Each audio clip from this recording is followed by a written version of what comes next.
I'll meet you outside in 5 minutes. Basically, you've got because I got a new book coming out after Christmas called Agent Buried Alive. Right. And what's the significance of the title? Because a lot of my programming went on underground. I was kind of like buried alive. Like, what do you mean by underground? Literally? Literally in bases. And what were those bases? The AL499 in Berkshire. Grew up just near the base. Right. That's what we've learned, being told by Barry King, is the Peasmore base. Peasmore, that's it, yeah, Peasmore base. And also the CLC1 facility underneath Westminster. Right. That stands for Compartmented Learning Centre 1. That's where they have a lot of remote viewers, remote influencing. I was there in 94. I mean, we've always been told that the Americans and the Russians had all this remote viewing stuff, and the British really never did anything. So, can you elaborate about that? Well, the CLC1 base is, and the AL499 Peasmore, they're run by the NSA, which is American intelligence. But the what's the NSA doing right underneath, London? I think they're in control of a lot of the bases in different countries. How do they get control of bases in other sovereign states? I mean, we're meant to be an independent state. Right. How does that? From my understanding, it was the National Security Act in 1947. Britain was part of that. Yeah.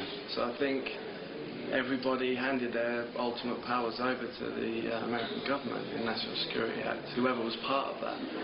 And I know Britain was part of the National Security Act in 1947. I mean, I think when it comes to military bases, the Americans are running it in this country. Like I say, the CLC1 underneath Westminster is controlled by the NSA. How far underneath Westminster? And is it part of a larger complex underneath Westminster? Yeah, you've got to understand, Miles, when I was taken in the base, I was always drugged. Right. When I was in there. And so the memories of actually going in there are very blurry. I remember when I was in the base, there's a connection to another base underneath Parliament. And that supposedly got reptilians and greys in. Because there's a very powerful remote viewer that I know who's remote viewed the base underneath Parliament. And they said he saw greys and reptilians there. I've seen non-human entities in bases over the years. When you say the non-human, you're not necessarily saying an alien, they're just not. I saw strange animal types of creatures in cages. Possibly this is a continuation of Nazi super race projects, genetic creations, because I know one of the sub-projects of Mannequin that I was involved in was called the Tigris program. Yeah. And in that they were taking modified animal DNA and injecting it into remote viewers, genetically enhanced espionage agents. Right. Okay, what have I seen? I've seen a lot over the years. First memory was in 1981. I was 5 years old. Yeah. And I was at school in London. This is the middle of 1981. I was driven up to the Greenham Common entrance in a Ford Sierra. Yeah. And there was two guys in the front seat, and we drove up to the gates. The gates opened, and one of the guys turned round and said to me, "They keep nuclear weapons here." And from my understanding, that's actually a front. This mind control operation, kidnapping children. This was in the middle of 1981 when I was taken in there. I was 5 years old. Yeah. Basically, the gates opened, and we drove in. We drove along, and we drove down an underground road there. So that's codenamed the Bravo entrance to the AL499 base. Drove down quite far to an underground car park, and got out, and there was a group of 15 other children there.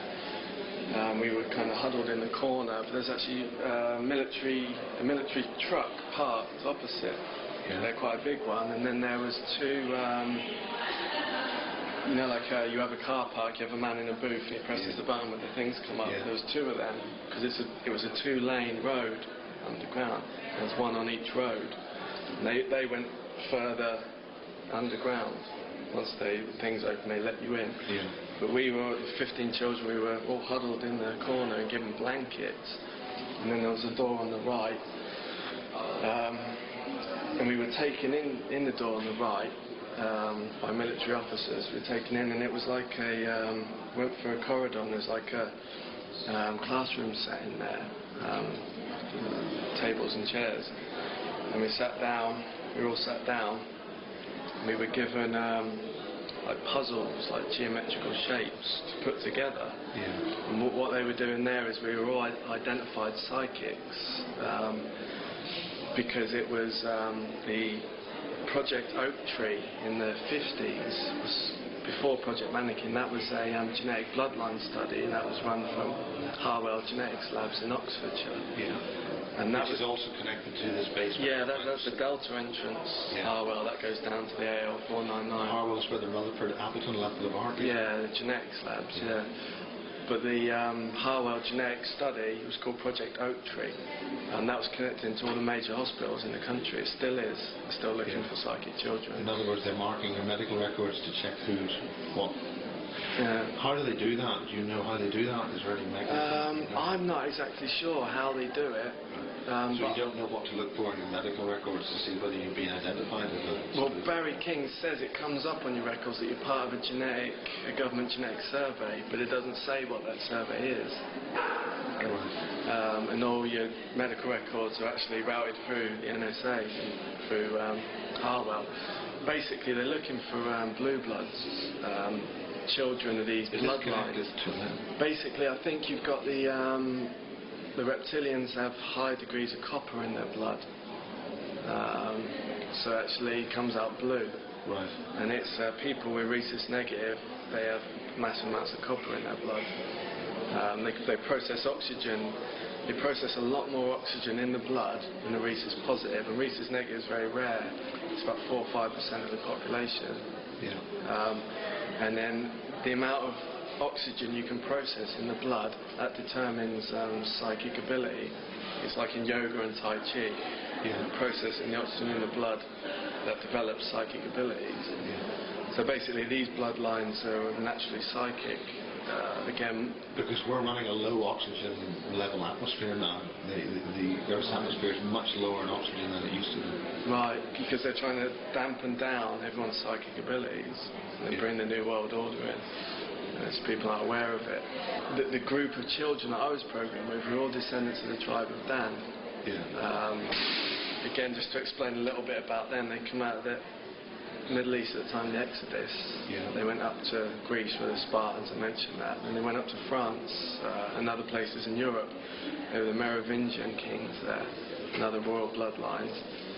From there they travelled up to Great Britain and Ireland in America. Yeah. In Ireland they were known as the Tuatha De Danann kings there. In America their symbol's an eagle, and that's the symbol that the American coat of arms, the National Security Agency, is the eagle, it's the tribe of Dan. Basically this group, this genetic group, we were all descendants of the tribe of Dan.